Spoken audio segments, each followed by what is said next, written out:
বুটের ডাল দিয়ে কার কার মুরগির পা পছন্দ। আসসালামু আলাইকুম ভিউয়ার্স, আশা করি সবাই ভালো আছেন। আলহামদুলিল্লাহ আমিও ভালো আছি। আজকে চলে আসলাম বুটের ডাল দিয়ে মুরগির পা রেসিপি নিয়ে। এখন চলে যাব রান্না করতে। এই তো চুলায় একটা কড়াই বসিয়ে দিয়েছি।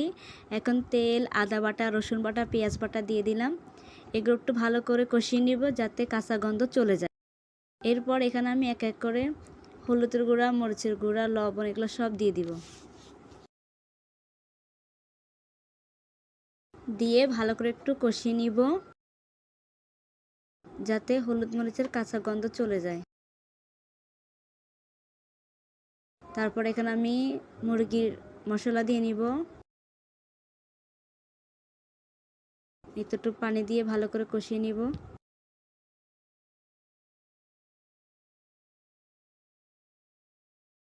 কষানো হয়ে গেছে। এখন আমি এখানে একটু মশলা বেটে রেখেছি, ওগুলো দিয়ে দিব। এই তো মুরগির মশলা দিয়ে দিয়েছি। এখন বাটা মশলা দিলাম আর একটু কষিয়ে নিব। এই তো ভালো করে কষানো হয়ে যাচ্ছে। মিনি কিচেনে রান্না করতে এত ভালো লাগে, শুধু একটাই সমস্যা, বারবার জাল নিভে যাচ্ছে। যাই হোক, কষানো হয়ে গেছে। এখন আমি এখানে মুরগির পাগুলা দিয়ে দিব।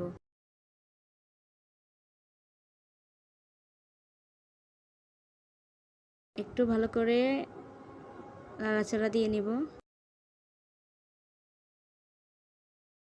তারপর এখানে আমি বুটের ডালগুলো দিয়ে দিব।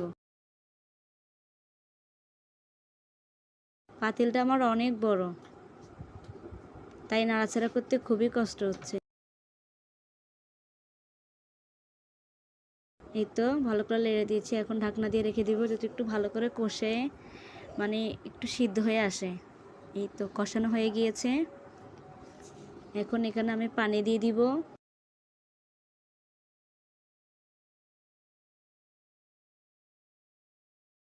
দেখছি একদম ভোরে পানি দিছি। এখানে আমি জিরার গুঁড়ি দিলাম একটু, যাতে একটা সুন্দর ভালো ফ্লেভার আসে।